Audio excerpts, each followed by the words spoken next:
सिपारे 30 सूरह बकरा जे 39 रुकू जो तर्जुमो ॿुधंदासीं। बिस्मिल्लाहिर्रहमानिर्रहीम।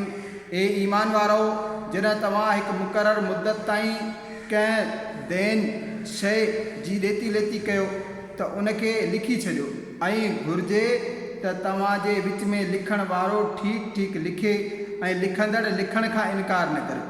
जीअं जो अल्लाह खे सेखारियो आहे उनखे लिखी ॾियणु घुरिजे ऐं जेका ॻाल्हि हक़ हुजे उहा लिखाईंदो वञे ऐं अल्लाह खां डिॼे जेको संदसि रब आहे ऐं हक़ मां का बि ॻाल्हि न घटाए।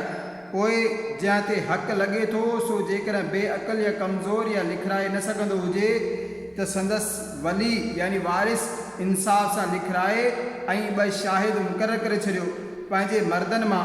पोइ जे 2 मर्द न हुजनि त हिकु मर्द ऐं 2 औरतूं अहिड़ा शाहिद जिन खे पसंदि कयो जो मता उन्हनि मां हिकु औरत विसारे त उनखे ॿी यादि ॾियारे ऐं शाहिदनि खे जॾहिं सॼो वञे त अचण खां इनकार न कनि ऐं उनखे ॾुखियो न सम्झो। कर्ज़ नंढो हुजे या वॾो उनजी मुद्दत ताईं लिखी छॾियो। हीअ अल्लाह वटि वधीक इंसाफ़ वारी ॻाल्हि आहे।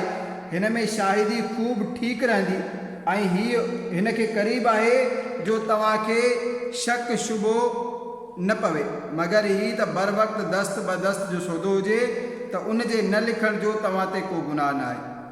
ऐं जॾहिं ख़रीद फ़रोख़्त कयो त शाहिद करे छॾियो ऐं न कंहिं लिखंदड़ खे नुक़सान ॾिनो वञे न शाहिद खे न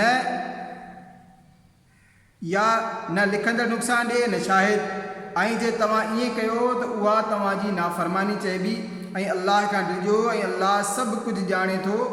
ऐं जेकॾहिं तव्हां सफ़र में आहियो ऐं लिखंदड़ न लभे त गिरवी हुजे कब्ज़े में ॾिनल ऐं जेकॾहिं तव्हां मां हिकिड़े खे ॿिए ते भरोसो हुजे त उहो जंहिंखे उन अमीन सम्झो पंहिंजी अमानत अदा करे छॾे ऐं अल्लाह खां डिॼे जेको संदसि रब आहे ऐं शाहिदी न लिकायो ऐं जेको शाहिदी लिकाईंदो त संदसि दिलि अंदरां गुनाहगार आहे ऐं अल्लाह तव्हांजे कमनि खे ॼाणे थो।